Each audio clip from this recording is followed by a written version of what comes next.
Two balls and a strike to count on Taylor. Reyes fires, swinging a drive, deep left field. This is one back. Walk the ball.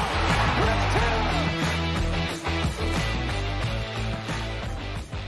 What's up, everyone? Welcome into DodgerHeads, presented by DodgerBlue.com. My name is Jeff Spiegel, joined today by Matt Moreno. Today, we're talking Max Muncy. And Matt, normally I start off with a long intro, but I'm going to come right to you here with a question about Muncy. We're going to talk about a ranking list Buster Olney came out with. Would you say, in general, not specific to this list, which we'll get into, is Max Muncy underrated, overrated, or properly rated at a league-wide level? Not amongst Dodger fans, but sort of when you hear the national conversation around Muncy, do you feel like he's underappreciated or overappreciated or properly appreciated? I think on a national level, he's probably a little bit underappreciated. And I think this list is going to sort of, and I'll get into it, why, will kind of support my argument.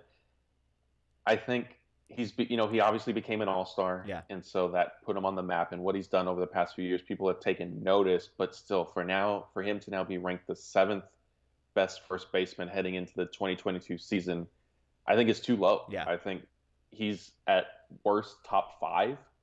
And, maybe some of this is taking into account, he obviously had a rough 2020, but there was a fractured, was it the finger, I think, that he had because Alex Wood hit him with a pitch during one of their summer camp games. And Muncy did have some struggles last season again, but as a whole, kind of his approach and just the player he is, to me, he's top 5. Yeah. No, I actually think I agree with you, and I think he's hurt by the fact that as good as he is, he's the 4th, maybe 5th, 6th biggest personality on the Dodgers. I mean, when you think about the Dodgers, you're thinking Cody Bellinger, you're thinking Mookie Betts, you were thinking Corey Seager, you're thinking Walker Buehler, you're thinking Justin Turner. It's like all of these other guys that you're thinking of, Kenley Jansen, Clayton Kershaw. I mean, he literally might be like 8th on the list of players that you think of with the Dodgers. And yet, to your point, statistically, he has been much better. So Olney has been ranking the top 10 players at each position heading into the 2022 season. Again, Muncy ranked number 7. He was ranked behind Freddie Freeman, Vladimir Guerrero Jr., Paul Goldschmidt, Matt Olson, Jose Abreu, and Pete Alonso. Yuli Gurriel, Joey Votto, Brandon Belt rounded out the top 10. Now, I had a couple observations here. One not specific to Muncy, which is this is a pretty weak group of first basemen when you get down to like Brandon Belt and Joey Votto at 9 and 10. Joey Votto's an amazing player. I'm pretty sure he had a really good last season, but he had kind of been slumping prior to that. I mean, Yuli Gurriel, he's not a guy I think of when I think of some of the best players in baseball. So it feels like once you get past number 7, there's a pretty steep drop-off to 8, 9, and 10. But I think I'm with you in that Muncy is underrated on a list, and here's why I say this. Muncy was 4th in wins above replacement last year. You pointed out, hey, last year, kind of a down year. 4th in wins above replacement among all first basemen. Guerrero, Olson, and Goldschmidt were the only 3 to be ahead of him. Now, Goldschmidt, I actually didn't realize how good he's been the last couple of years. I thought he had fallen off a cliff. He's still very good, so credit to Paul Goldschmidt there. Pete Alonso was the 9th best first baseman in baseball last year. Jose Abreu was 10th. Again, both of those guys ahead of Muncy. You want to stretch it out a little bit. Let's look at 2019, 2020, 2021. Increase our sample size a little bit more. Freddie Freeman is 1st. DJ LeMahieu is 2nd. Paul Goldschmidt is 3rd. Max Muncy is 4th.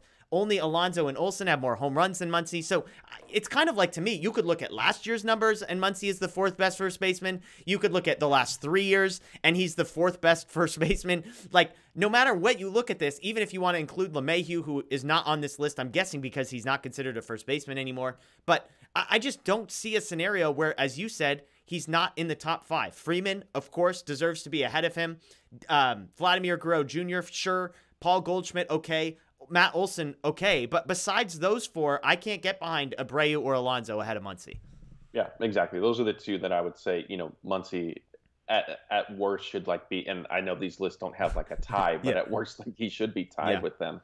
The only thing I could think is maybe they take into account some of the defensive stuff. I know, Dave Roberts has always said Max Muncy is a Gold Glove caliber first baseman.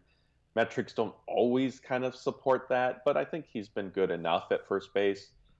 And and maybe some of it too is taking into account some of his injury concern heading into the season. Obviously, he had his torn UCL, and because of the lockout, there haven't been really many updates on his progress. We can only assume that time has helped heal that.